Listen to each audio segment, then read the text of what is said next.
In the foothills of Arizona's Sonoran Desert sits one of the most extraordinary architecture campuses ever built.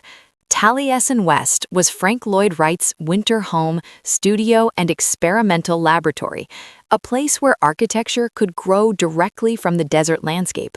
When Wright first arrived here in the late 1930s, the desert was vast, quiet, and largely untouched. To Wright, this landscape represented freedom, a place where architecture could escape traditional conventions and respond directly to the land itself. Taliesin West was never meant to be experienced all at once.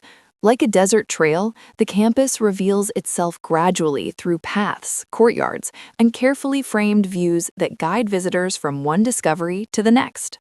Wright believed architecture should unfold as a journey. At Taliesin West, movement through the campus is carefully choreographed, with walls, terraces, and low passages directing attention toward the mountains and the open desert beyond. The desert itself became Wright's greatest teacher. The sharp geometry of the buildings echoes the forms of the towering saguaro cactus, translating natural patterns into architectural structure and design. One of the defining construction techniques here is something Wright called desert masonry. Stones gathered from the surrounding hills were set into wooden forms and embedded in concrete, creating walls that appeared to rise naturally from the desert floor. This approach allowed Taliesin West to blend into its surroundings rather than dominate them. The materials, colors, and textures of the buildings mirror the desert landscape, making the architecture feel like an extension of the terrain. Originally, Taliesin West functioned almost like an architectural camp. Students and apprentices lived here while studying under Wright, helping design, build, and continually modify the campus as part of their education. In the early years, many of the buildings were covered with simple canvas roofs. These translucent surfaces softened the intense desert sunlight, filling interior spaces with warm, diffused light. Unlike many historic landmarks, Taliesin West was never frozen in time. It continues to operate today as a working architecture school, where students still study Wright's ideas and the relationship between buildings and landscape.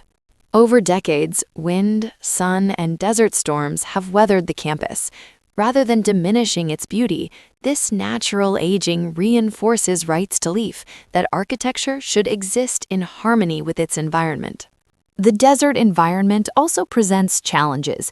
Extreme temperatures and shifting weather patterns require careful preservation efforts to ensure the campus can survive while remaining true to Wright's original vision.